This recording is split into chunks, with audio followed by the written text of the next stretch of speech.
내년 총선 이제 4개월 앞으로 다가왔는데요. 예비 후보 등록을 하는 12월 15일부터 배상훈의 냄사, 임태훈의 군인권 119는 총선 기획보도로 대체합니다.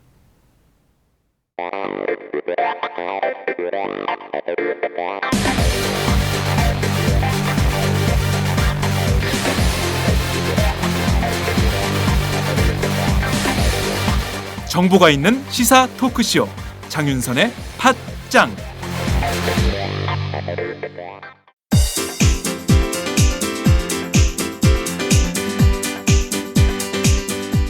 선배님, 문학을 잘 가르치는 대학이 따로 있을까요? 문학? 문학이면 서울디지털대학교 문해창작학과지. 왜요? 다른 학교랑 차이점이 있나요? 서울디지털대학교 문해창작학과는 순수 문학부터 드라마 작가, 라디오 작가, 영화 시나리오 작가까지 커리큘럼이 창작 중심이야. 그리고 책임 교수제를 도입해서 1대1로 학생을 지도하니까 학생들 실력이 성장할 수밖에 없지. 아, 그래서 문단에 데뷔한 사람들 중에서 서울 디지털대 문예창작과가 많군요. 그럼 문단에 데뷔하는 사람만 매해 10명이 넘어. 교수진 중에서 문예의 질을 직접 발행하는 사람이 5명이나 된대. 유명 작가들이 동아리 활동까지 같이 하면서 학생들 작품을 지도해 준다니까. 그렇구나. 그럼 입학 후에 내가 소설가가 될지 시인이 될지 드라마 작가가 될지 가능성을 알아볼 수 있겠네요. 지금이 입시 기간이죠? 아싸, 결정! 고마워요, 선배. 서울디지털대학교 문예창작학과 신입 편입생 모집 중.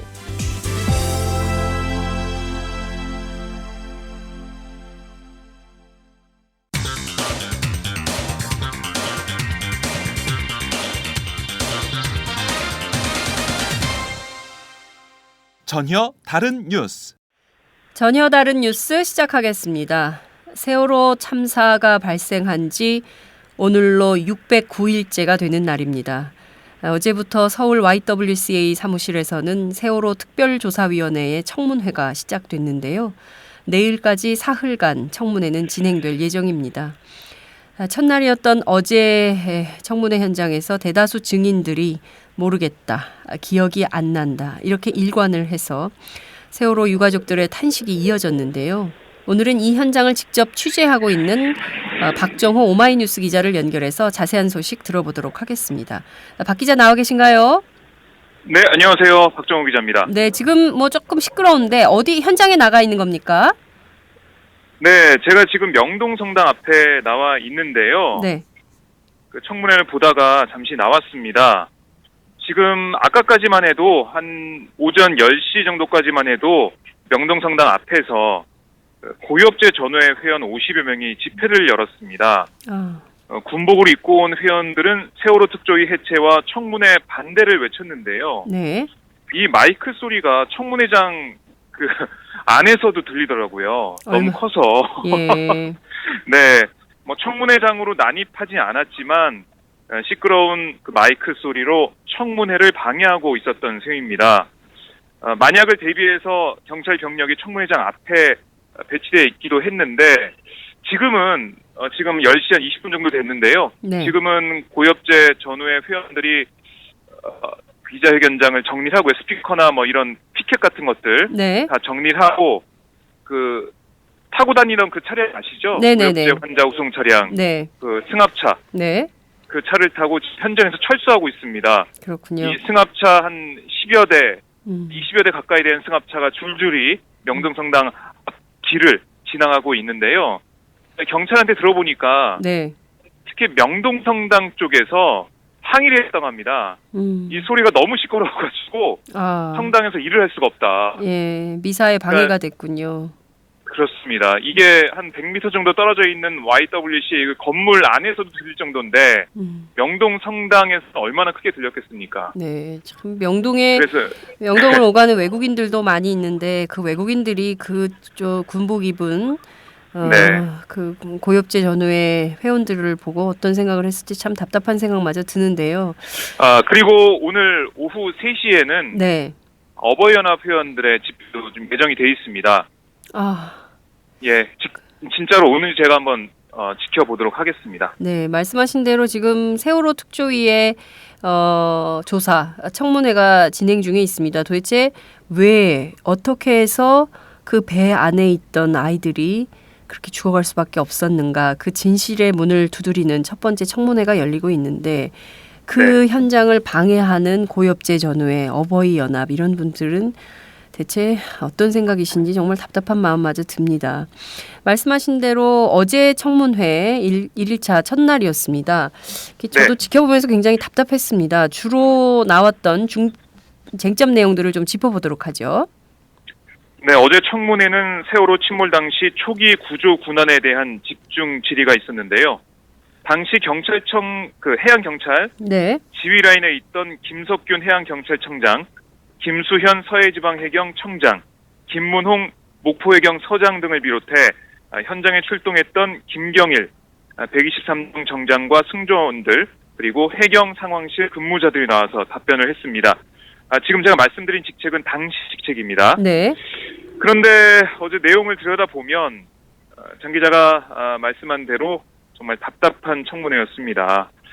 청문위원들은 참사 당시 해경 등이 세월호와 직접 교신 시도를 하지 않고 현장에 도착한 해경 123정이 승객들에게 퇴선 명령을 하지 않은 이유, 그리고 직접 선내에 진입하지 않은 이유 등을 집중 추궁했지만 해경 관계자들은 책임 떠넘기기식 답변과 기억이 안 난다는 모르쇠 답변을 이어갔습니다. 제가 몇 개 구체적인 내용을 소개해드리자면요. 유현식 서해지방해경 상황 담당관은 선장은 엘리트인데 이렇게 무지한 사람인 줄 몰랐다. 사고가 나면 80%는 배에서 자위 조치를 하고 나머지 20%는 구조기관에서 해야 한다고 얘기를 했고요. 네. 그리고 이춘재 해경 경비안전국장도 선장이 조기 퇴선 명령을 했다면 더 많이 구할 수 있었을 것이라고 말했습니다.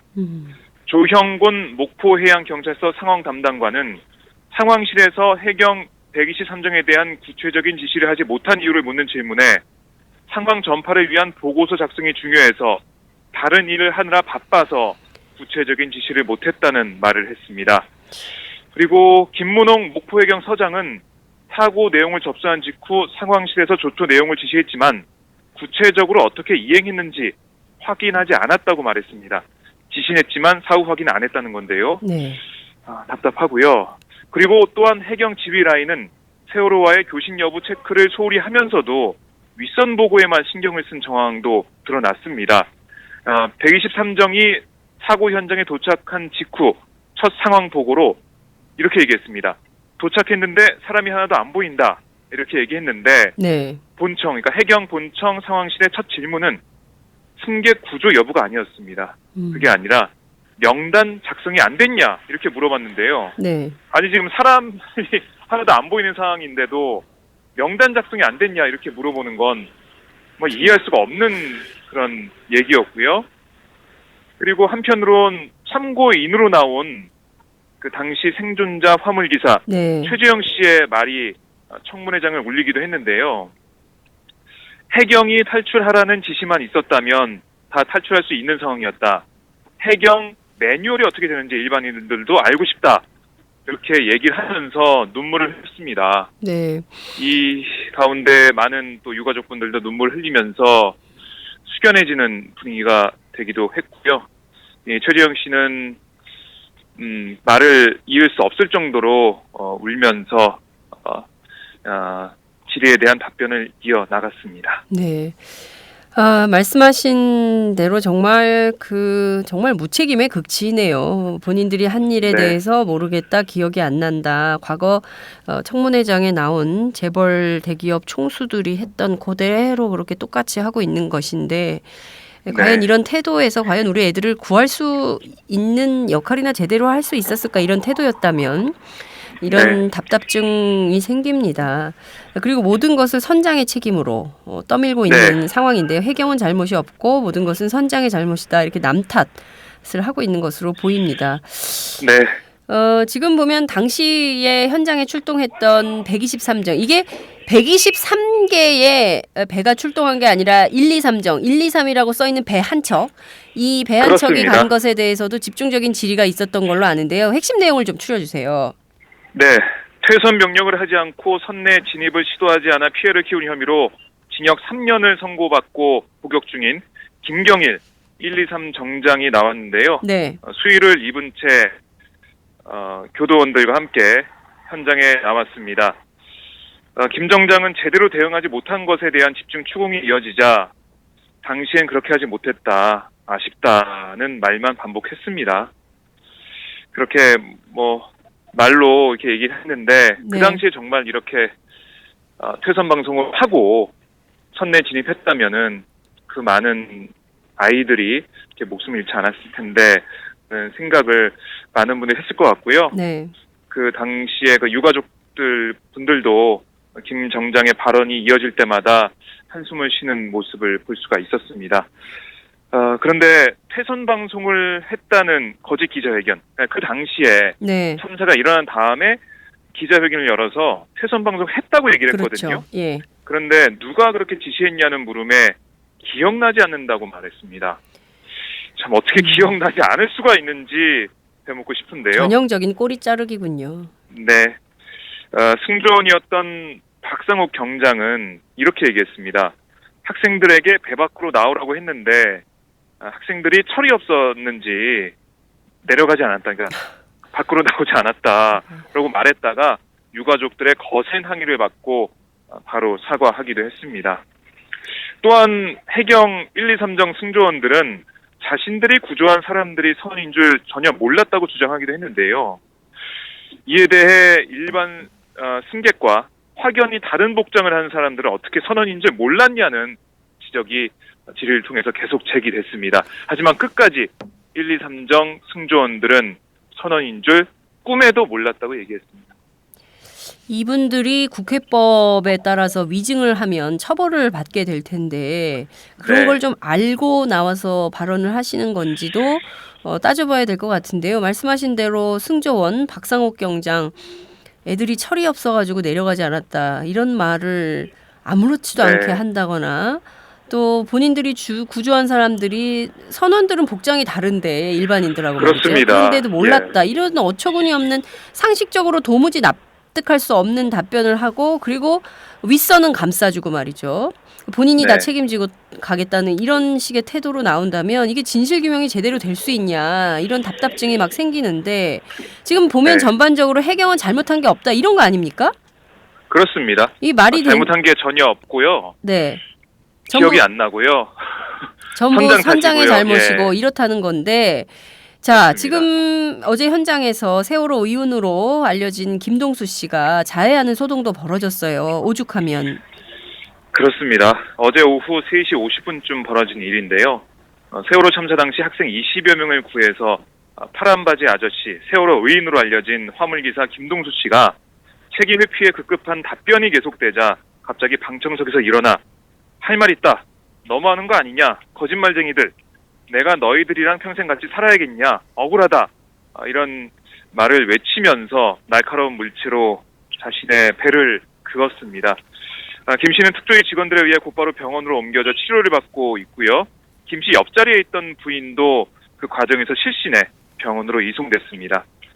청문회는 잠시 정회됐다가 20분 뒤에 재개됐습니다. 김동수 씨가 한 말이 굉장히 가슴을 울립니다. 너무하는 거 아니냐. 거짓말이다. 거짓말쟁이들 이런 얘기를 한 건데요. 김동수 씨는 그 세월호 참사 이후에 이 트라우마가 너무 심해서 이 트라우마로 그렇습니다. 상당히 심각한 고통을 받고 있는 걸로 알려져 있습니다. 지금까지도 전혀 정부가 책임을 지지 않고 진실이 밝혀지지 않는 이런 상황 때문에 그런 걸로 전해지고 있는데요. 네. 유가족들도 어제 보니까 연신 눈물을 훔치면서 울고 계신 장면들이 많이 오마이TV 카메라에 포착이 됐습니다. 네. 어떤 반응이었습니까? 어제 청문회 시작 전부터 청문회장은 눈물바다가 됐는데요. 청문회 시작 전에 당시 참사 현장 영상을 특조위 쪽에서 상영을 했습니다. 그 화면을 보면서 많은 분들이 눈물을 흘렸고요. 특히 이제 청문회가 진행되면서도 많은 분들 눈물 흘리고 그리고 격하게 반응을 하기도 했는데요.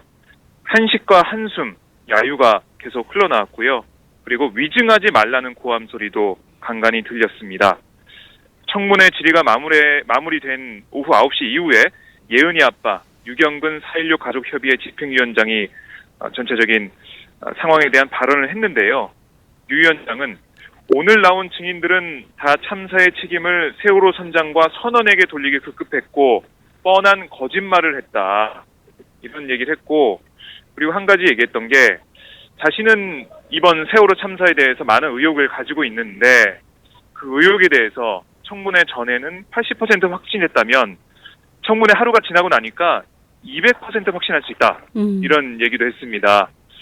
그만큼 해경 쪽에서 나온 그 답변들 정말 말도 안 되는 답변이고 의혹을 더 키울 수밖에 없고 그리고 뭔가 감추고 있는 배후가 있다는 그런 의혹을 더 짙게 만드는 그런 내용이었다. 이런 뜻일 텐데요. 그리고 특조위원들을 향해서도 증인들이 위증을 하지 않았는지 특조위원들 잘 살펴달라 이런 얘기를 했습니다. 특히 어제 김수현 서해지방해양경찰청 청장이 네.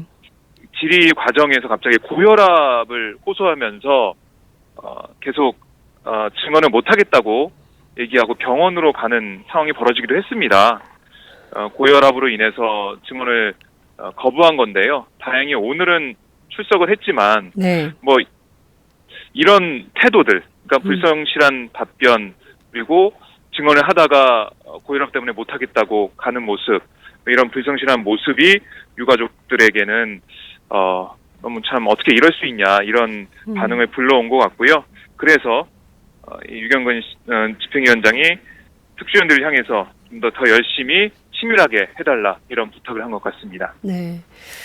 자, 그 현장에서 청문회를 지켜보는 세월호 유가족들에게 결국 증인들이 2차 피해, 2차 가해를 하고 있는 것은 아닌가 이런 생각마저 듭니다. 자, 오늘 이틀째 청문회 계속 진행이 될 텐데요. 앞서 지적해 주신 대로 고엽제 전후에 또 어버이 연합들 와서 회방을 놓는 집회는 계속 하겠지만 그럼에도 불구하고 청문회 일정은 계속될 걸로 보이는데요. 오늘 좀 어떻게 되는지 서머리를 좀 부탁드릴게요.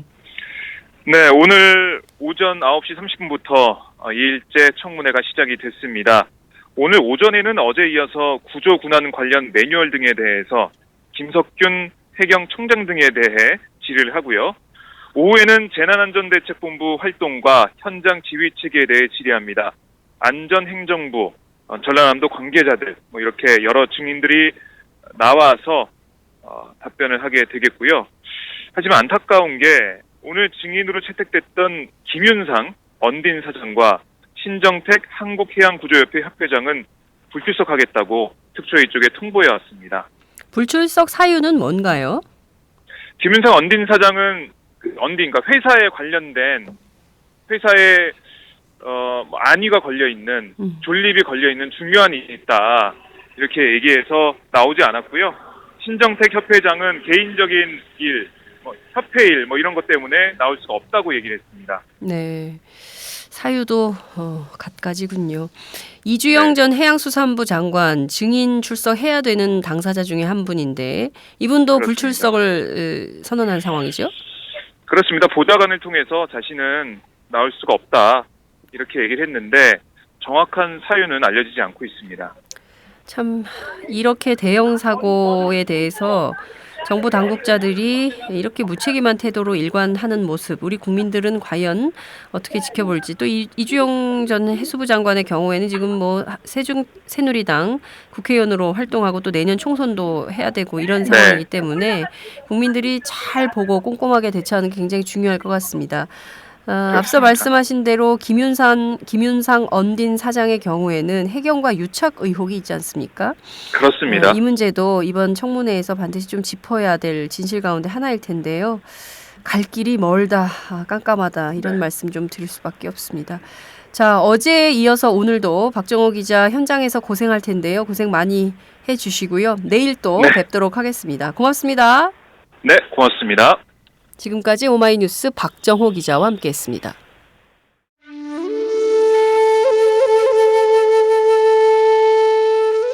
영한네이처의 마카 산삼. 공중파 텔레비전에도 없고 인터넷 배너 광고 하나 없지만 팟캐스트 좀 들어봤다 하는 분들은 다 아는 마카 산삼. 진짜 유명해져서 유사 제품도 많아졌습니다. 이젠 마카 산삼으로 검색하면 너무 많이 나와요. 꼭 영한네이처로 검색해주세요. 팟캐스트에서 듣던 그 마카 산삼을 구입할 수 있습니다. 특히 나라 걱정으로 심신이 지친 분들에게 권합니다. 몸에 정말 좋습니다. 내 몸도 나라도 살릴 힘이 납니다. 페루의 마카와 우리나라 산삼, 몸에 좋은 11가지 원료를 모두 하나로 만든 마카 산삼. 마카 녹용과 마카 소아 청소년도 있습니다. 1일 2회 공복에 따뜻한 물과 함께 드세요. 영한네이처 마카 산삼. 네, 저도 팥짱 녹음하기 전에 마카 산삼을 꼭 챙겨 먹고 있습니다. 안녕하세요. 과메기가 생각나는 계절이 되었습니다. 비린내 나지 않고 믿을 수 있는 과메기를 드시고 싶으시죠? 딴지일보 기자가 구룡포 현장으로 찾아와 생산에서 포장, 맛까지 검증한 참 좋은 과메기를 권해드리고 싶습니다. 인터넷으로 참 좋은 과메기를 검색해주세요. 정말 맛있습니다.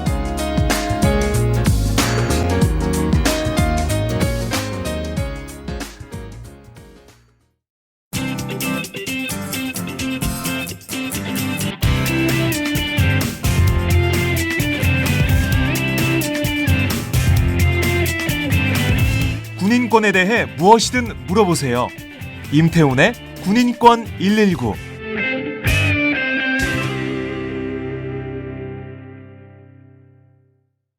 임태훈의 군인권 119 시작하겠습니다. 박정호 기자가 오늘은 세월호 특별조사위원회 1차 청문회를 생중계하고 있어서요. 오늘은 제가 대신 진행을 하게 됐는데요. 오늘도 어김없이 군인권센터 임태훈 소장님 나오셨습니다. 어서 오세요. 네, 안녕하십니까. 네, 오랜만에 뵙겠습니다. 네. 네, 더 밝은 모습, 그러게요. 네, 경쾌한 모습. 밝지가 않네요. 네, 근데. 상황은 정치 상황은 매우 어렵지만 네. 자, 늘 함께했었던 이상민 국회 법사위원장님 전화로 연결돼 있습니다. 위원장님 나와 계신가요? 네, 이상민입니다. 예. 반갑습니다. 두 분 오랜만입니다. 그러게요. 예, 위원장님. 인권의 정치로 저희가 두 분 모시고 진행을 했었는데요. 오랜만에 두 분 이 전화로 연결이 돼 있지만 서로 인사 한번 하시죠. 임소장님 안녕하세요. 예, 위원장님. 예, 잘 지내셨죠? 국민권에 밖에 있으니까 마음이 편하죠. 지켜보는 사람이요. 더 속 터져요. 그래요? 복장이 터질라 그래요. 입은 막 얘기를 하고 싶은데 참 말은 못 하겠고. 대체로 국회의원 출마를 또 하더라고. 저는 그냥 군인권만 열심히 할게요. 아니, 저희가 오늘 군인권 얘기하기 전에 당 상황이 막 너무 정신이 없어가지고 얘기를 좀 해야 될 것 같은데요. 조선일보가 언제 당 상황이 정신이 있었던 적이 있습니까? 아니, 조선일보가 오늘 엄청나게 크게 기사를 썼던 정치면에요. 뭐 만 명 탈당한다는 설이 있어요? 10,000명 탈당한다 이런 주장이 나왔네요. 당원 중에 그럴 분들 있을 수 있죠. 특히 이제 안철수 전 대표를 지지했던 분들이라든가 특히 이제 호남 쪽에 문재인 대표에 대한 반감이 깊은 건 사실이잖아요. 네. 거기에 이제 안철수 대표가 탈당하고 그러니까 그런 반감을 갖고 하는 분들도 있고 그거는 능히 예상 가능할 부분이라고 생각되는데요. 저는 당으로서는 굉장히 뼈아픈 부분이지만 그러면 있는 현실이니까요. 그보다 더 이상일 수도 있고 아닐 수도 있고 그건 정확하게 모르겠습니다. 위원장님 탈당하세요? 무슨 일입니까? 제가 한선이 조선들 왔다 갔다 하는데 내가 그걸 따라가게 생겼어요. 맞아요. 아니 저는 이거 관전평을 좀 하자면 자기 밥그릇에 밥이 적다고도 아니고 고기가 없다고 몇 주째 찡얼거리던 사내가 오늘 가출을 선언했는데 출가도 아니고 이게 가출이거든요. 제가 봤을 때 오세 훈 이후에 자기의 유화성을 적나라하게 드러낸 흔치 않은 정치인인 것 같다. 하기사 박근혜 대통령은 이 카테고리에 넣을 수 없지만 사실 박근혜 대통령은 거의 철없는 무당 비슷하죠. 예.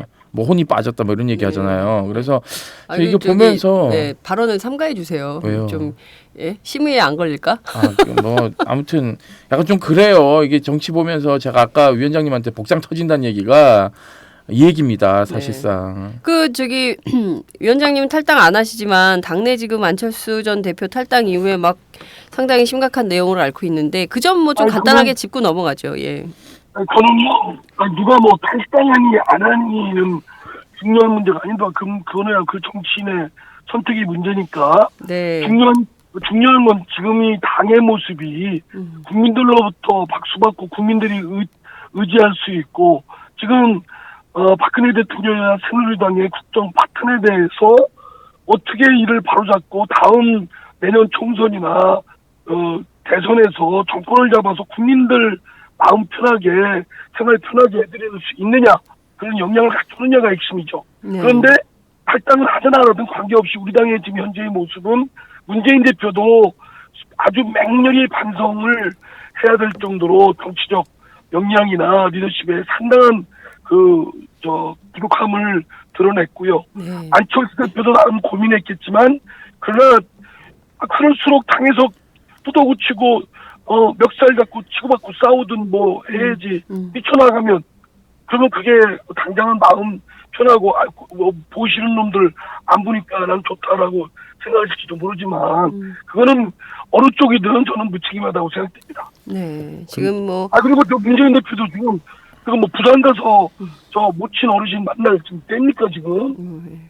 그러니까요. 강에 부수받은 승인을 지든 뭐를 저기를 해야죠. 나는 그래서 이분들한테 감히 말씀드리면, 저 당대표도 역임하셨고 당대표 하신 분들이지만 정말 저 정치적 존경심이 없어졌습니다.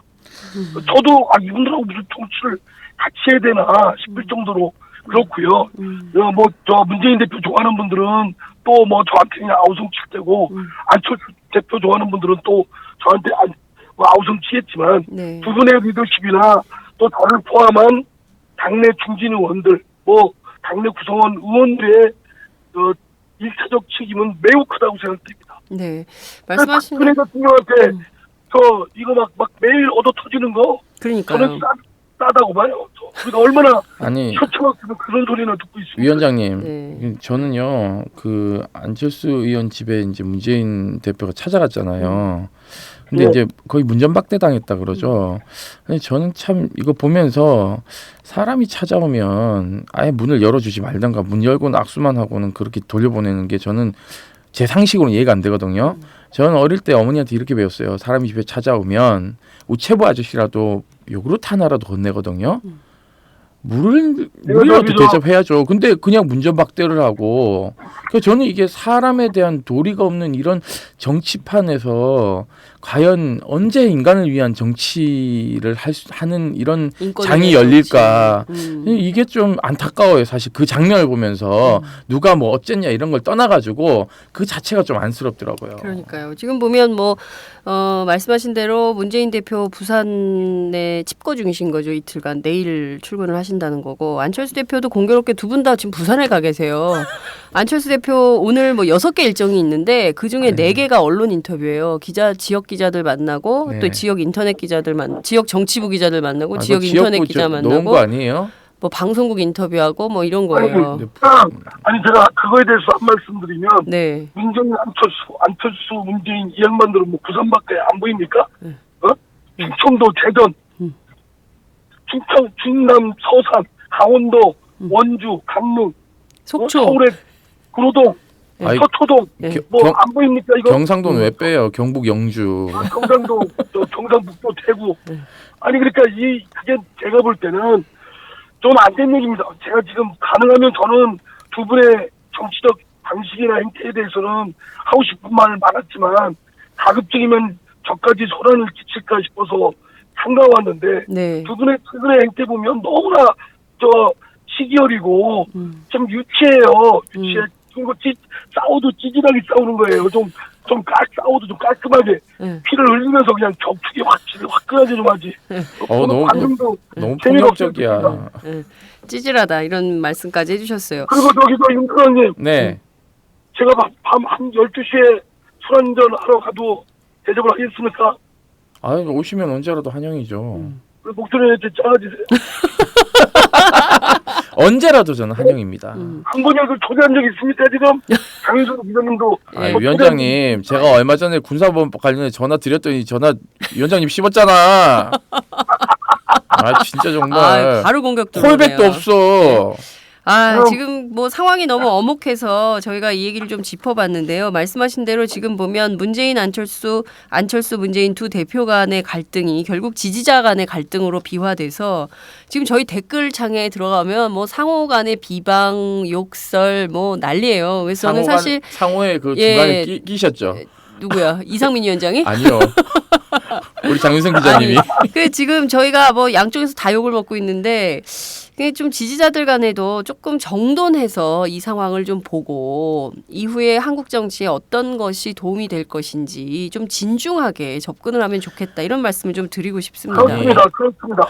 우리 정치권에 이거는 문재인이든 안철수든 뭐 박근혜든 김무성이든 이상민이든 그 사람들이 있고 없고가 중요한 게 아니에요. 네. 그 대한민국 방향을 어떻게 잘 잡아서 국민들 지금 좀 고단한 삶을 어떻게 하면 조금이라도 덜어드리고 하는데 어떤 정치 세력, 어떤 정치인이 잘할까, 또 키울까 이 생각을 해야지 그냥 뭐 박근혜파, 문재인파, 안철수파 막 해가지고 서울 지지고 먹고 이렇게 지지자들도 그 주위에서 무조건 맹종하는 하고 그분들만 이렇게 방어해주고 하는 거는 저는 한국 정치에 전혀 도움이 안 되고 오히려 정치인들을 그분들이 오히려 오만하게 만드는 거다. 독선과 악의과 집착. 저는 그래서 정말 박근혜 대통령이 막 연일 우리 마당을 막 두들겨 패고 있지 않습니까? 그렇죠. 예? 진짜 국회 존재 이유를 모르겠다고 그러셨어요. 테러 방지법도 통과 안 시키는 국회. 존재 이유가 있냐? 대통령의 존재 이유를 알겠어요. 국민들한테 해독만 끼치는 존재. 네? 아니 너무나 존재감을 아주 잘 보여주고 있어요. 저는요. 위원장님 가장 웃겼던 게요. 안철수 의원이 그 스티브 잡스를 비유했잖아요. 자기가 뭐 쫓겨났다 이런 식으로. 근데 이거 보면서 제가 좀 멘붕이 됐던 게 아니 애플이야 스티브 잡스가 만든 자기 회사인데 이거 자기 거 아니잖아요. 이게 자기 거라고 생각하나 봐요, 이게. 그러니까 이런 발상부터 저는 상당히 문제가 있다고 보거든요. 안철수 대표가 만든 정당이긴 하죠. 함께 와서 창업주다 이런 또 언론의 평가가 있었는데 물론이지만 정당은 아니 공당이 무슨 기업도 아니고 그렇죠. 그런 마인드로 정치를 하니까. 정치가 기업인들한테 놀아나는 거고 관료들한테 놀아나는 거고 저기 계시는 공주님한테 놀아나는 거 아닙니까 지금. 그러니까요. 협박이나 당하고 있고 아니 테러 방지법이 없어가지고 우리가 국제 공조가 안 됩니까? 유화적 발상으로 나와가지고는 이게 테러 방지법이 없어가지고 국제 공조가 안 되고 있대. 그럼 인터폴을 다 짜고 있었고 서로 간에 군사협정부터 시작해가지고는 한미 합동훈련은 다 주고 있었어요. 그 많은 37조 원의 예산을 갖다가 어디다 썼는데 도대체 이게 공조가 안 된대. 임태훈 소장 정치해야 될 것 같아요. 지금 막 저를 눈을 똑바로 뜨고 보고 있어가지고요. 군인권이나 열심히 할게요. 아니 저기 이상민 위원장님 같이 계셔야 되는데 저 혼자 이 욕을 먹고 있으니까 마치 지금 제가 임수장님. 네. 왜 장윤선 대의원님한테 눈을 부라리고 얘기합니까? 그게 아니라 이제 대상이 없으니까 이제 저 사람이 박근혜다라고 생각하고 이제 얘기한 거예요. 저는 박근혜 대통령이 아닙니다. 자, 박근혜 대통령 얘기 나왔으니까요. 어제 국회에서 국민의 생명 안전과 직결된 법안들에는 국회가 관심을 기울이지 않고 국민들의 삶과 동떨어진 내부 문제에만 매몰되고 있다 이렇게 비판을 했어요. 그렇지만 실제 통과된 정기국회에서 통과된 법안들 중에는 상당한 내용의 민생 법안들이 포함된 걸로 알고 있습니다. 오늘은 그중에서 군 인권과 관련된 것들만 좀 추려서 쟁점별로 좀 살펴보려고 하는데요. 우선 지난달 28일이죠. 군인권 공동행동에서 기자회견을 열고 군인권 3대 법안에 조속한 통과를 주문을 했습니다. 3대 법안이 다 통과가 됐죠? 아니요. 두 개는 통과되고 하나는 통과 안 되고. 지금 운영위원회 법안심사소위에 계류 중입니다. 그렇군요. 네네. 자, 그러면 그 3대 법안이 어떤 거였는지 설명을 좀 해주세요. 우선 그 첫 번째가 군인권 보호관 제도, 그리고 두 번째가 군인권법, 세 번째가 군사법원법 개정입니다. 네. 이 세 가지 중에서 군인권법하고 물론 이제 이름을 좀 바뀌었어요. 군인의 지위 및 복무에 관한 기본법안으로 네. 요게 통과가 됐고 그리고 우리 이상민 위원장님이 열심히 그 정말 자기 정치적 생명을 걸고 이걸 통과시키겠다고 했던 군사법원법 개정안도 통과를 했습니다. 네. 그 이상민 위원장님. 예. 네, 내가 국회 법사위원장을 한 이유는 이 말도 안 되는 원님 재판, 군사법원 폐지하려고 하는 것이다라고 하셨는데 드디어 그 일을 해내셨네요. 네, 대단하세요. 예, 100%다 해낸 건 아니고 성에 좀 겸손하게. 민주당님도 마찬가지지만 네. 어쨌든 한 걸음 나간 거는 틀림없습니다. 그거는 뭐 저희 국회에서 저희들 조그만 노력한 부분도 있겠지만 임태훈 소장님을 비롯한 여러 분들이 병영 개선 추진위원회에서 아주 고군분투를 하셨고요. 그런 것들이 이제 힘을 모아서 조그만 결실을 이뤘죠. 그러나 여기에서 머물러서는 안 되고요. 네. 한국의 헌법 법치주의, 이권주의가 군사재판에도 그대로 관철될 수 있도록 그 끊임없는 노력은 더 가열차게 해야 된다고 생각됩니다. 근데 이 대목에서 박수 한번 치고 네, 싶어요. 왜냐하면 저희 팟짱 처음 맞아요. 출연하셔가지고 그때 법사위원장 막 되셔가지고 저희가 막 모셨거든요. 맞아요. 근데 그때 이걸 꼭 하겠다고 했는데 사실 저는 어려우실 거라고 생각했거든요. 아니 왜냐하면 이게 왜 어렵다고 생각했냐면 고 기자님은 저를 좀 무시하는 경향이 아니요 위원장님 이거 무시하는 게 아니라 뭐냐면 이게 참여정부 시절 사법개혁의 일환으로 군사법개혁안도 올라갔었는데 그때 위원장님 잘 안 아시겠지만 됐잖아요. 이거 심판관제도 이거 이제 군인이 막 들어와서 재판하는 것부터 시작해 이런 것들 하나도 절대 못 막았. 손 못 댔잖아요. 못 국방부가 굉장히 거세게 저항을 했는데 어떻게 보면은 이상민 위원장님이 노무현 대통령의 그런 군사법 개혁안을 관철시킨 거나 마찬가지예요. 그러니까 나는 이런 걸 가지고 내가 친노다 이랬으면 이게 친노 논쟁도 이런 정책으로. 그렇죠. 이런 정책으로 내가 노무현 대통령의 미완성의 개혁을 내가 했다. 이렇게 해서 친노 전쟁을 벌여야 되는 거지. 아니 도대체 맨날 뭐 자, 친노 우선 비노 그러는데. 위원장님 박수 한번 쳐드릴게요. 예. 근데 한 분밖에 안 치는 것 같은데요. 어디서 그래가지고 다? 몇 분이 치는.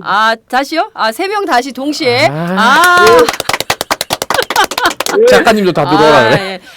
근데 진짜 굉장히 중요한 법이고요. 저는 위원장님 이렇게 하시는 거 보면서 한 명의 국회의원이 이렇게 중요하구나. 한 명의 헌법기관이 이렇게 많은 일을 할 수 있구나. 근데 또 겸손하게 여기서 더 입헌주의가 군사재판에 적용될 수 있도록 더 진도를 나가야 된다라는 말씀해 주시니까 그것도 굉장히 좋은데요. 맞습니다. 하나하나 좀 살펴볼게요. 이른바 곽중사법으로 불렸죠. 언론에는. 부상장병 지원에 관한 군인연금법 개정안인데요. 이게 이 의미를 좀 짚어봐야 될 것 같아요. 우선 임태훈 소장님 먼저 얘기하실까요? 그 법은 사실상 치료비 지원 안 되는 것들이 가장 큰 문제였죠. 네. 그래서 이거는 이 군인연금법을 개정한다고 해서 100% 다 적용되는 건 아닙니다. 왜냐하면 군인연금법이라고 하는 것은 직업군인들을 대상으로 하는 거기 때문에, 그러니까 이제 이게 병사들이 다쳤을 경우에 진료비 지원 문제를 어떻게 해결할 것인가는 또 다른 이제 문제로 접근해야 되는 거죠. 어떻게 보면은 총체적으로 이제 군인의 사회권적 기본권이 전혀 이렇게 반영되지 않은 채 우리가 계속적으로 이 참여정부, 국민의 정부, 문민정부 하면서 이렇게 이걸 아무도 안 쳐다본 거예요, 사실상. 네. 그렇기 때문에 저는 이것이 시작이다라고 보는 것이지 이게 완결성을 갖고 있는 것은 아니다. 그것을 문을 열어 제킨 어떤 효과적인 기대는 할 수 있다. 네. 이렇게 이제 관전평을 할 수 있겠죠. 위원장님은 어떻게 보세요? 예, 그러니까 우리 병사들이 국방 의무에 전념을 다하게끔 하는 건 당연히 국가가 이 병사들에 대한 책무도 충실하게 해야 되거든요. 그런데 이제 어처구니없는 어쨌든 그런 군 복무 중에 생긴 사고에 대해서 마치 국가가 방기하는 그런 여전히 상황이 벌어졌는데요. 저는 이것뿐만 아니라 틈새가 많을 거라고 봅니다. 우리의 귀중한 장병들, 청년들, 또 어찌 직업군인이든 간에 또 우리 소방대원들도까지 말씀드리겠습니다. 그분들도 불이하거나 사고 나면 다른 사람들은 다 뛰쳐나오는데 그분들은 뛰어들거든요. 맞아요. 그러면 그에 대한 충분한 안전책과 또 그에 대한 사후 치료 또는 보상 이런 게 충분해야 되는데 우리는 국가만 앞세우지 거기에 있는 주인공인 국민들 또는 그 국가를 운영하는 주체들인 개인에 대해서는 너무 무시하고 소리한다라는 그런 계기로 삼았으면 좋겠습니다. 네. 자, 이번에 보니까 윤일병 방지법도 통과가 됐어요. 그 사실 세월호 참사와 더불어서 작년에 발생한 윤일병 폭행 사건 아마 군대에 자식을 보낸 부모님들은 정말 끔찍한 기억으로 남아 있을 텐데요. 이번에 보니까 군인 지휘 및 복무에 관한 기본 법안 이것이 통과됐는데요. 여기 보니까 네. 재석 의원 219명 가운데 찬성이 216명이에요. 네네. 기권 맞습니다. 3명 네네. 가결이 됐는데 네네. 기권 3명 누구죠? 그 국방 쪽에 계시는 몇 분들이 그렇군요. 군인 출신들 했어요. 아니 군인 출신들. 네, 맞습니다. 아, 네, 참 네, 이럴 수 있나 네. 싶은데 자, 이 법도 좀 의미를 따져봐야 될 것 같은데. 예, 그 지금은 하단급 보통 군사법원이 있었습니다. 네.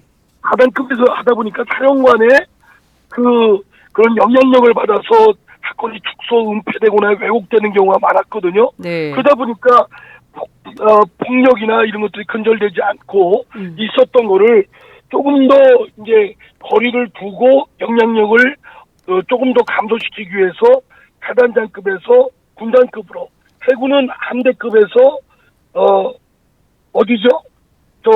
함대급 공군하고 이상으로 이제 예, 가게 됐죠. 저 네. 있던 것을 이제 군단급으로 다 군단급. 이제 했고요. 네. 다음에 법률가 아닌 사람이 재판장을 해왔던 심판관 제도를 원칙적으로 폐지했습니다. 아주 네. 제한적으로만 심판관 제도를 운영하도록 했고 또 하나는 그 관할관이 형이 확정되면 감경할 수 있는 그런 권한이 있었습니다. 네네. 이것도 상당히 제약을 가해서 말하자면 보통 군사법원을 군단급으로 네. 그리고 심판관 제도의 원칙적 폐지 그리고 관할관의 확인 감경 조치권을 대폭 제한했다. 이게 핵심입니다.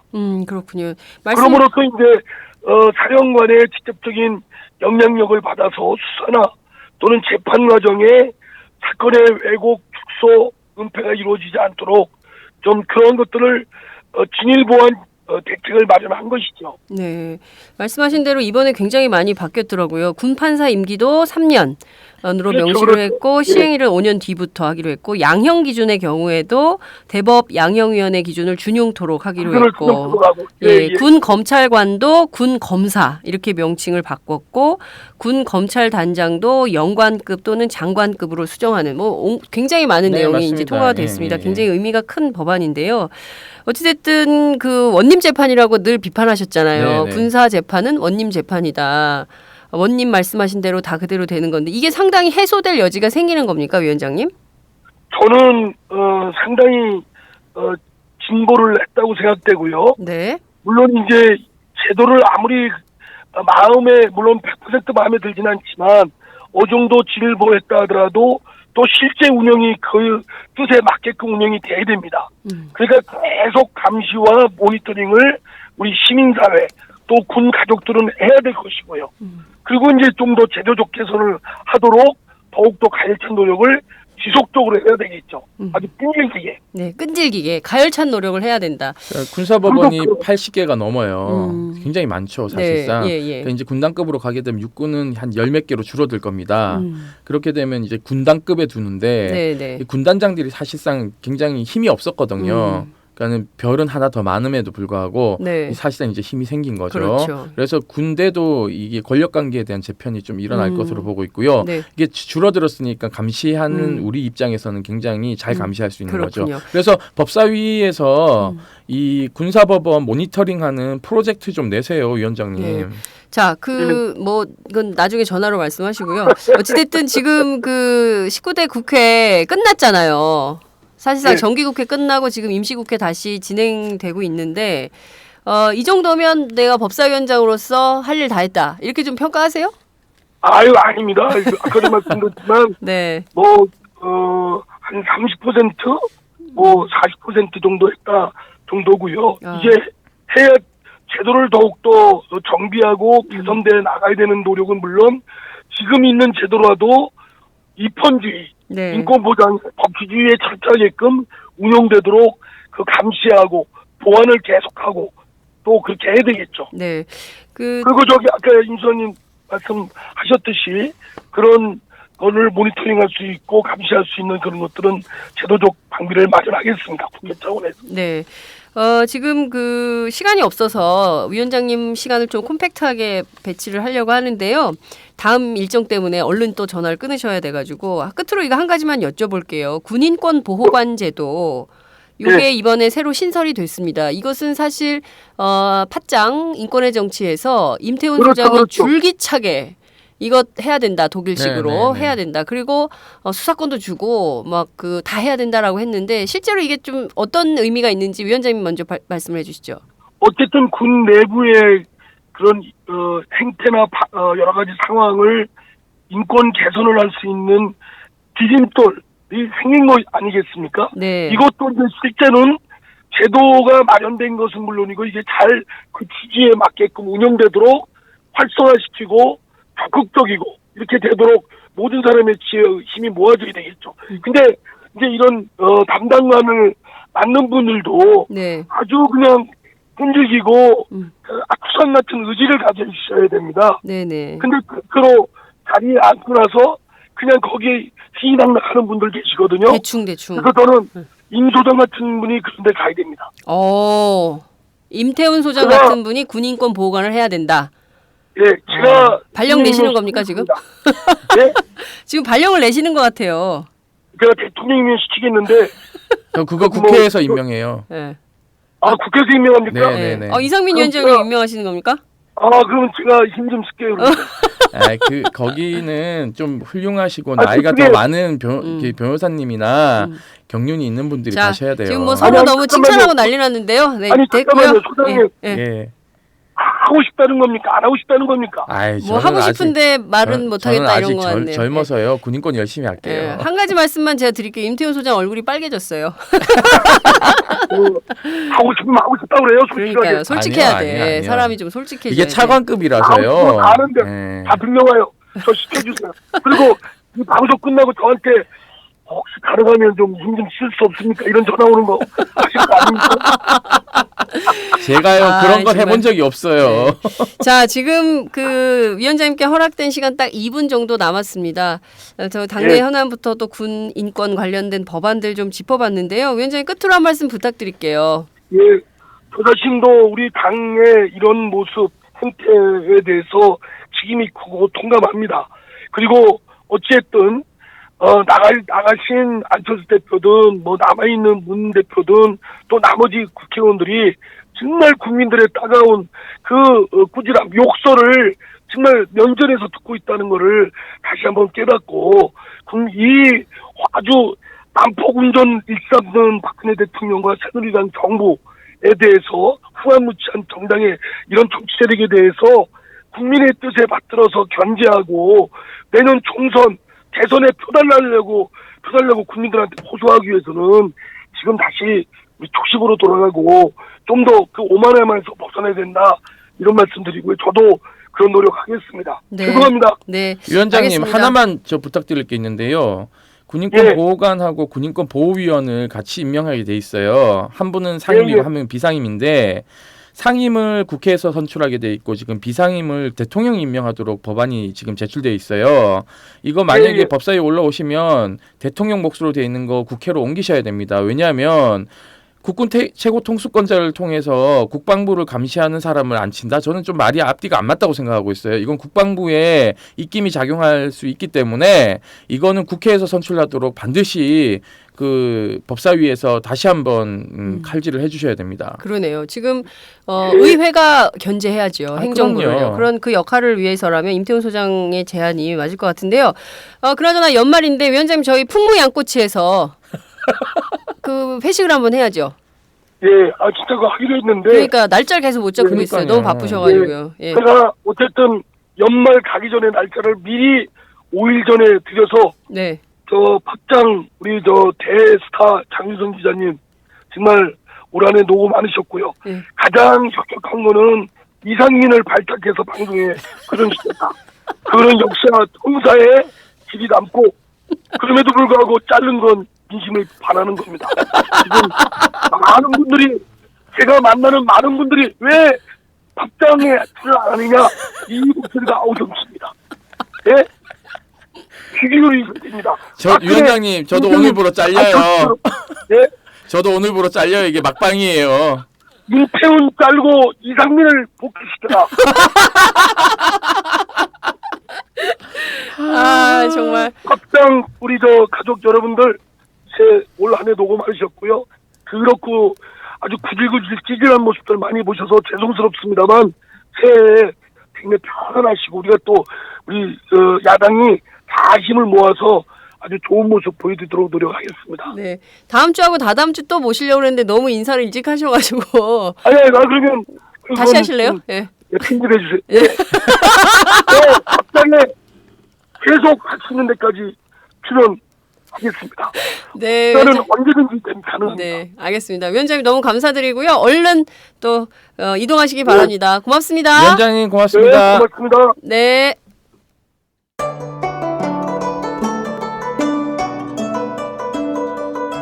안녕하십니까.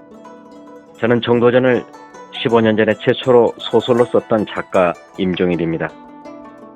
사실 정도전을 소설로 쓰는 데만 10년이 걸렸는데 그 시절 무명의 고달픈 심신을 양꼬치와 고량주로 달래주었던 풍무 양꼬치. 풍무 양꼬치는 월드컵 4강의 기쁨도 나라골 우습게 돌아가고 분통이 터질 때도 늘 함께했던 안식처이자 사랑방이었습니다. 진짜 정의파인 주인장은 세상을 뒤집어푼 남자 정도전을 누구보다 먼저 알아보았고 그래서 제 소설 정도전은 역사의 곡이 없습니다. 풍무 양꼬치 역시 맛과 양심이 살아있습니다. 좋은 사람끼리는 꼭 만나야 합니다. 어떻습니까? 오늘 풍무 양꼬치에서 만납시다. 2호선 구로 디지털 단지역으로 오세요. 예약 문의 02809-9292 02809-9292 팟짱 애청자라고 하시면 정성 가득 담긴 서비스도 나갑니다. 본격 직장인 드라마 공생 대리운전 편. 부장님 가볍게 한잔 하시죠. 나 차 가져왔는데. 아예 착한 콜 대리운전이 있잖아요.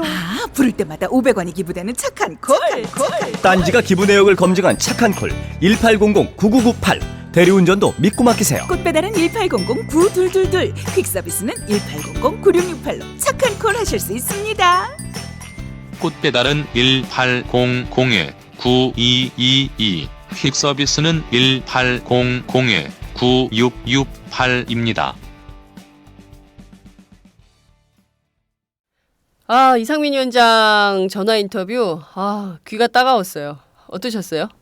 저 너무 재밌죠, 웃기고. 네, 재밌죠. 그러니까 이렇게 좀 경쾌하게 그 국민들 또 시민적 시각에서 정치를 해주신다면 정말 정치가 즐겁고 발랄하고 경쾌하고 이럴 것 같은데 지금 돌아가는 상황은 전혀 그렇지가 않으니까 좀 답답한데 그래도 그 와중에 이렇게 연꽃처럼 진흙 속에 피는 연꽃처럼 이렇게 소중한 군 인권 관련된 법안들이 통과돼서 좀 다행인 것 같은데요. 저도 좀 더 똑같은 꼼꼼하게, 생각했는데. 꼼꼼하게 좀 더 살펴보도록 할게요. 네네. 그 임태훈 소장님 군인권 전문가시니까 얘기를 네네. 좀 더 해보도록 하죠. 네. 말씀하신 대로 군인권 보호관 관련돼서 이렇게 좀 양비론 비슷하게 될 수 있을 것 같아요. 한 사람은 심각하다. 그런데 네. 정부 추천된 사람은 그 반대다. 이럴 때는 좀 양비론으로 교란에 빠지게 되는 거 아닐까요? 뭐 그렇죠. 그러니까 예를 들면 이제 상임위원하고 비상임위원인데 물론 뭐 대통령 몫으로 뽑히는 사람이 비상임이라고 하지만 네. 이 군인권 보호위원회를 만들게 되어 있습니다. 그래서 기존의 국가인권위원회 비상임위원이 한 명이 이 위원이 되고요. 네. 그리고 새로 이제 임명되는 군인권 보호관이 위원장이 되는 겁니다. 그리고 대통령이 지명하는 사람이 군인권위원으로 오게 되고요. 네. 이 세 명이 의결을 해서 모든 걸 사건을 처리하도록 되어 있습니다. 밑에 이제 군인권 본부가 있어서 직원이 40명이 네. 늘어나고 이 예산은 59억이 지금 현재 국가인권위원회 배정이 됐습니다. 네. 그렇기 때문에 그 밑에서 조사관들이 다 조사를 해서 보고를 하면 이 위원회에서 이걸 가지고 일종의 이제 결정을 하는 거죠. 그럼 네. 결정문이 나오는 건데요. 이걸 가지고는 이제 이 군인권 보호관의 의지를 이 나머지 위원들이 꺾을 수 있기 때문에 네. 사실상 아까 말씀드린 대통령 몫으로 선출하는 것은 좀 앞뒤가 맞지 않다라고 이게 뭐 저희는 제도가 판단하는 거죠. 한시적으로 운영되거나 이런 것은 아닙니다. 아니죠. 국가인권위원회 법이 개정되는 거죠. 그러니까 네. 국가인권위원회가 위원장과 상임위원하고 위원장 한 분, 네. 상임위원 세 분, 그리고 나머지 분들에서 다 11분입니다. 네네. 이 정원을 13명으로 늘리는 거죠. 아, TO가 늘어나는 거군요. 늘어나는 것이고 네. 통상적으로 이제 그 국회에서 4명을 선출하고 네. 대통령이 4명을 선출하고 네. 대법원이 3명을 선출합니다. 이게 네. 구성비를 보면 대통령은 위원장과 상임위원 하나, 네. 비상임위원 둘 이렇게 해서 4명을 선출하고요. 네. 그리고 국회는 상임위원 둘, 비상임위원 둘 이렇게 4명. 해서 여야가 동수로. 각각 한 명씩 이렇게 네. 상임위원 하나, 비상임 하나 이렇게 이제 선출하는 방식이고 대법원장은 비상임위원 3명을 선출하도록 되어 있어요. 네. 이 구도를 443 구도를 553으로 개편하겠다는 건데 네. 이것을 저희는 643으로 가져가야 된다. 아, 그래야 견제가 된다. 아, 그럼요. 그러니까 네. 대통령도 위임된 권력이긴 하지만 네. 다만 군인권 관련해서는 본인도 최고 통수권자로서의 그 국방부의 이해관계가 놓여 있는 사람이라서 저는 이것은 그 대통령 임명하는 것이 부적절하다라고 보는 것이죠. 그럼 말씀하신 대로 행정부의 역할을 감시하는 기능이 추가돼야 된다면 네네. 당연히 배율이 6대 4대 3 이렇게 변화되어야 된다 이런 원칙에 대부분 동의할 것 같은데 다만 네. 걸림돌은 네네. 국회 안에 새누리당이 거의 청와대 하명 조직처럼 돼 있기 때문에 이분들이 좀 통과를 시켜줄지 그건 좀 미지수네요. 근데 이거는 뭐 신박이냐 비박이냐. 비방이냐 이 문제가 아니에요. 그러니까 여야가 이미 이것을 제도 도입에 대한 합의를 했기 때문에 사실상 그것은 굉장히 그 말단적인 부분인 거죠. 지연 말단적인 요소다. 굉장히 큰 틀에서 근데 다만 이게 이제 독소 조항으로 작용할 수 있기 때문에 네. 사실상 좀 눈여겨봐야 된다라는 것을 그렇군요. 말씀드린 거죠. 네.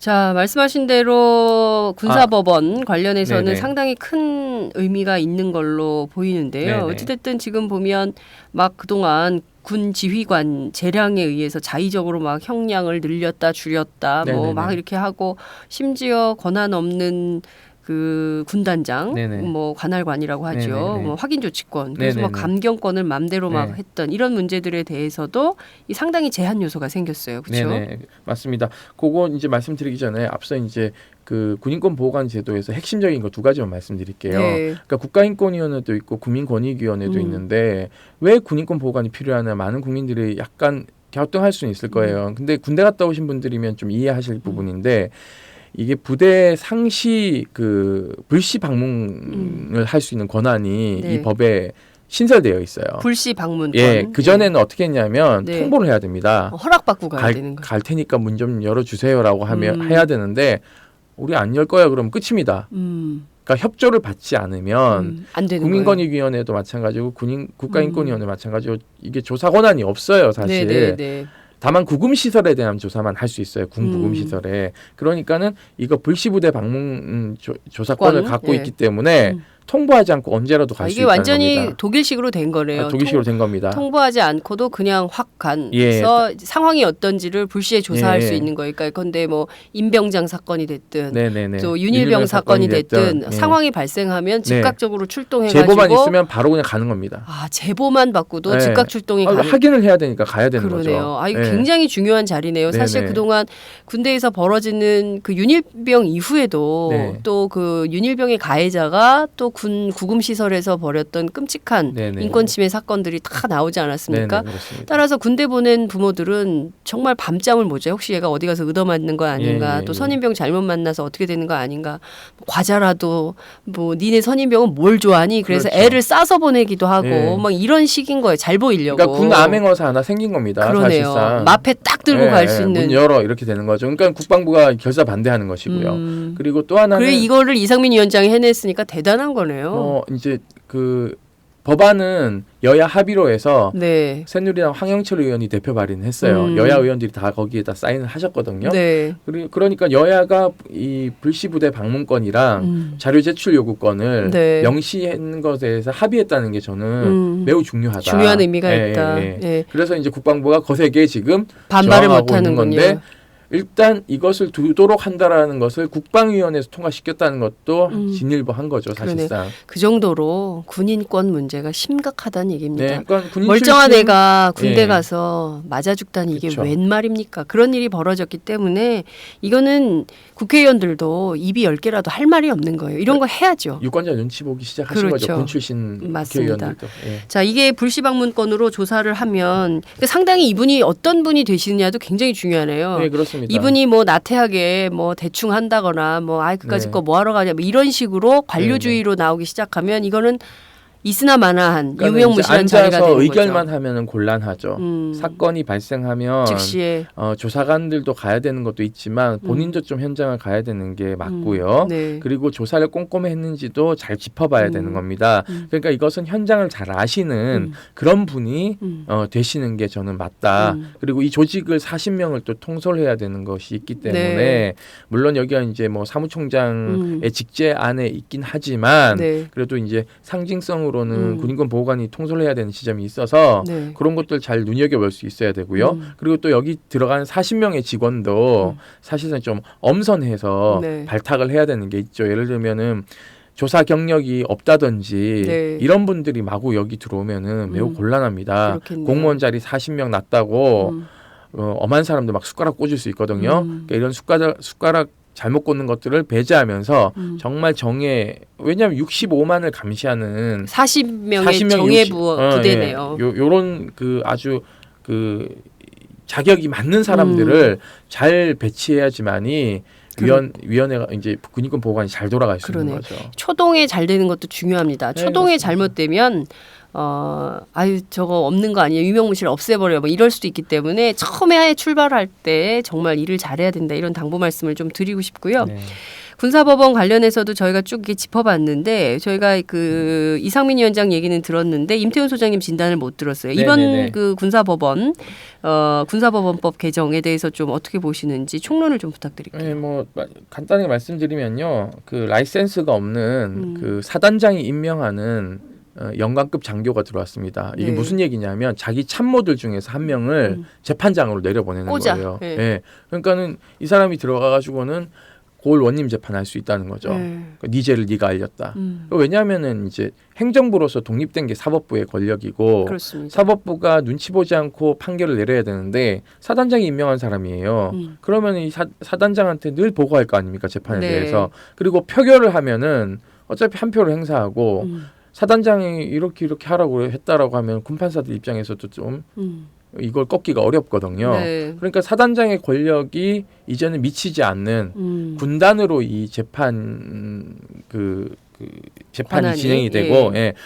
보통 군사법원 중에서 사단에 있는 거 다 없애버리는 겁니다. 거죠. 그러니까는 또 하나의 그 진일보한 건 뭐냐면 심판관제도 폐지도 있지만 재판장하고 군판사가 영관급으로 구성되게 되어 있어요. 네. 그러니까 위관급, 그러니까는 대위 중위는, 그러니까 대위는 여기 못 들어오는 구조로 가게 되는 거죠. 네. 그러면은 경력 있는 그 영관급들이 재판을 하게 되면서 재판의 질이 좀 높아질 수 있다. 그리고 대법원 양형위원회 그 양형을 따라야 되는데 이 군이 양형을 따로 만들려고 그랬어요. 왜요? 멋대로 하고 싶었구나. 그런 게 있죠. 네. 네. 그리고 또 하나는 군형법이 약간 일반 형법보다 좀 세긴 세요. 약간. 네. 그래서 형평성 문제가 있다라고 얘기를 하는데 그것은 대법원 양형위원회에게 건의해서 군 양형을 조금 없는 것들은 네. 좀 따로 만들어 달라고 얘기를 해야 되는 거지. 이것을 자기네들이 만들겠다라는 발상은 이번에 여기 법사위에서 이제 잘린 것 같아요. 그렇군요. 예, 예. 확인 조치권의 경우에도 행사 대상을 사형, 무기징역, 무기금고를 제외한 판결에만 적용을 하기로 하고 또 감경 범위도 현재는 2분의 1 1이었었는데 이걸 3분의 1 미만으로 축소하기로 했네요. 네네 맞습니다. 그래서 이거 3분의 1 미만으로 제한한 것에 대해서도 국민들이 좀 납득이 되지 않을 건데요. 네. 그러니까 이제 3분의 1을 한 거는 아까 말씀드린 것처럼 일반 우리 형법하고 군형법이 양형이 여기에 좀 더 세서 네. 그것을 감안했다 하는데요. 이제는 이 감경권을 행사하게 되면 국회에 다 보고하도록 되어 있습니다. 그러니까 이게 왜 이래 됐냐면 네. 기억하실지 모르겠지만 노소령에 의해서 성추행 당한 오대위가 네. 자살을 했지 않습니까? 그렇습니다. 이 사건 재판이 엉망으로 진행이 됐고 많은 성폭력 문제나 인권침해 사안에 대해서 솜방망이 처벌하는 것이 굉장히 문제가 됐었죠. 오히려 가해자를 두둔하거나 피해자를 더 네, 그렇습니다. 억울하게 만드는 네, 재판. 그리고 뭐 그런 나쁜 범죄를 저질렀는데 부활하는 이유로 감경을 해주고 그러니까요. 음주운전해도 벌금 깎아주고 이런 것들에 대해서 문제가 됐기 때문에 국회에서 챙기기 시작한 거예요. 의원들이. 정말 잘 됐네요. 네, 그러니까는 이거 앞으로 할 거면 다 보고해라 이렇게 하니까 이 국회 보고 사안이 되니까 이제 겁내서 함부로 감경을 못 하는 것이죠. 그렇군요. 예. 아니 뭐 이번에 뭐 법사위가 꼼꼼하게 굉장히 잘 했다고 평가해 볼직하네요. 그동안 네. 사실 군사법원 폐지 노무현 정부에서도 못했던 건데 이번에 사실 폐지로 가기 위한 과도기적인 방안이라고 생각하시면 됩니다.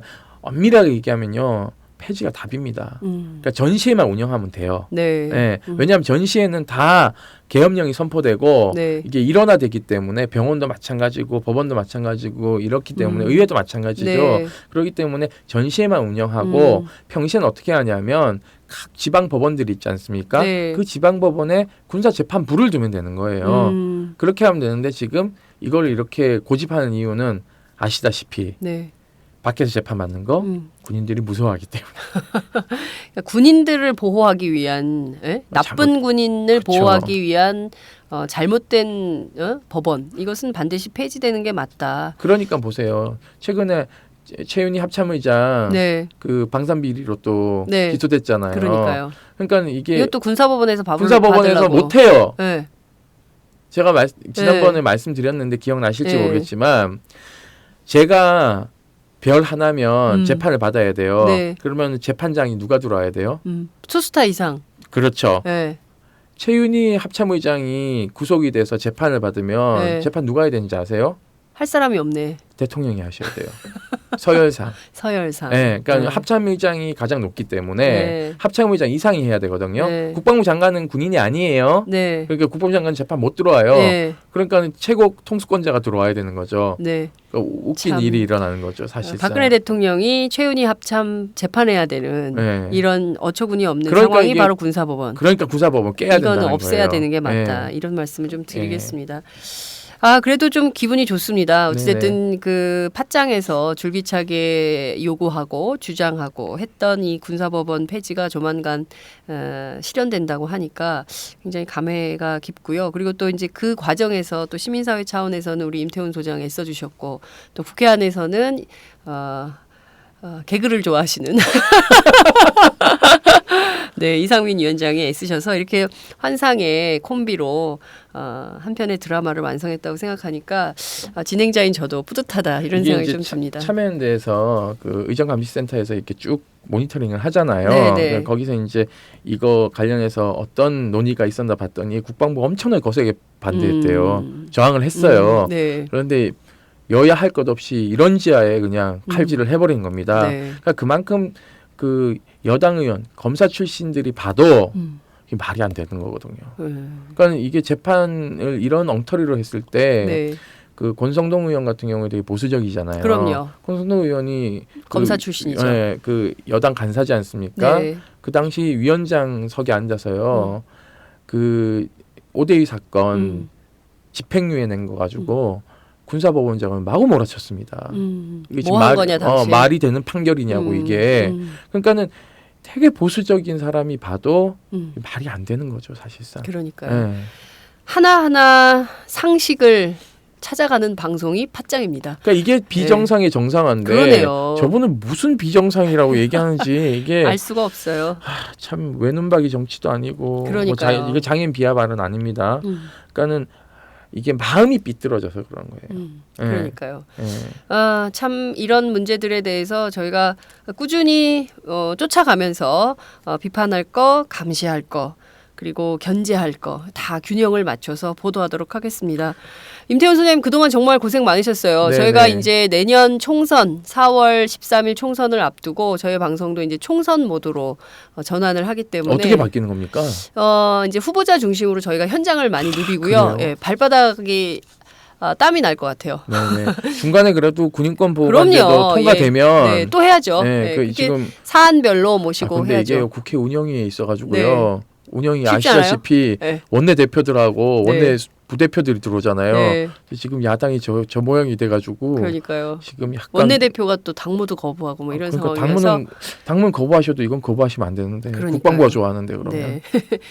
이런 일들을 좀 저희가 다 해나가겠습니다. 끝으로 한 말씀 부탁드릴게요. 네, 그동안 참 팟짱을 통해서 너무 많은 사랑을 받았어요. 사실상 저는 뭐 이렇게 팟캐스트에서 고정적으로 이렇게 말할 기회를 줄이라고는 상상을 못했는데 저는 오마이뉴스 이 팟짱 장윤선의 팟짱이 그런 기회를 줘서 되게 좋았고 무엇보다도 인권 사각지대를 조명할 수 있는 방송이어서 저는 나름대로 굉장히 그 개인적으로 무한한 영광이었고 군인권센터 입장에서도 굉장히 많은 것을 얘기할 수 있는 통로를 열어주셔서 감사하다는 말씀을 드립니다. 네, 임태훈 소장 눈시울이 네. 붉어지고 있는데요. 네, 좀 이러다가 내일 다시 또 부를 수도 있어. 무슨 일이 터지면 안 돼요. 무슨 일 터지면 또 내일 당장 나와서 생중계해야 되고 이럴 수 있어요. 네네네. 어쨌든 그동안 너무 고생 많으셨고요. 네.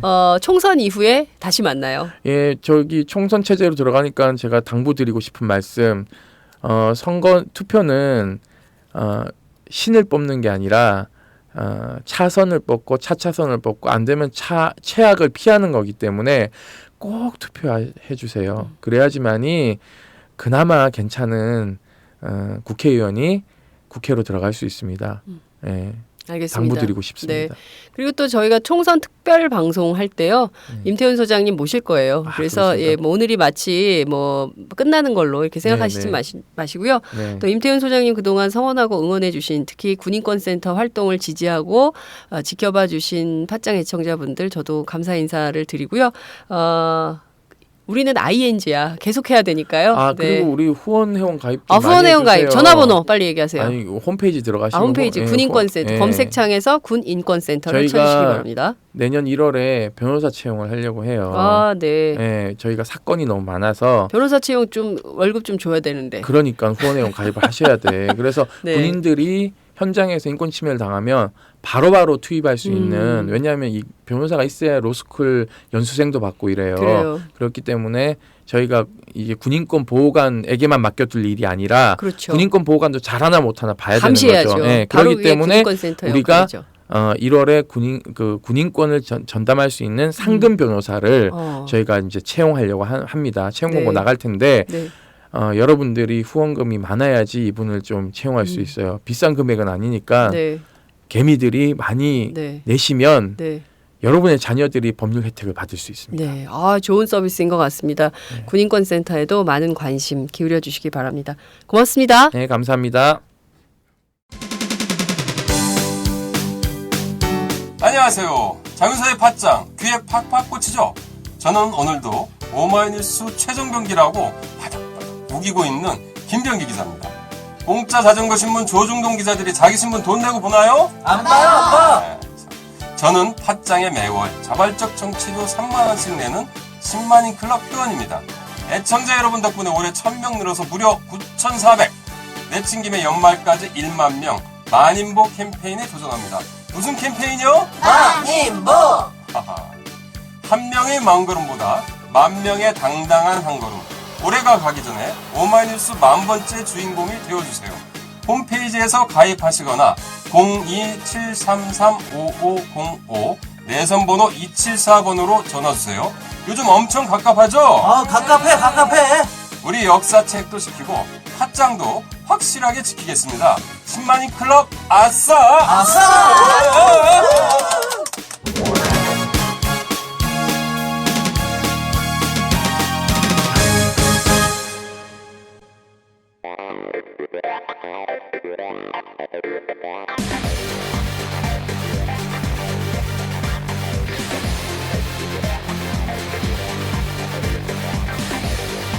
정보가 있는 시사 토크쇼 장윤선의 팟짱.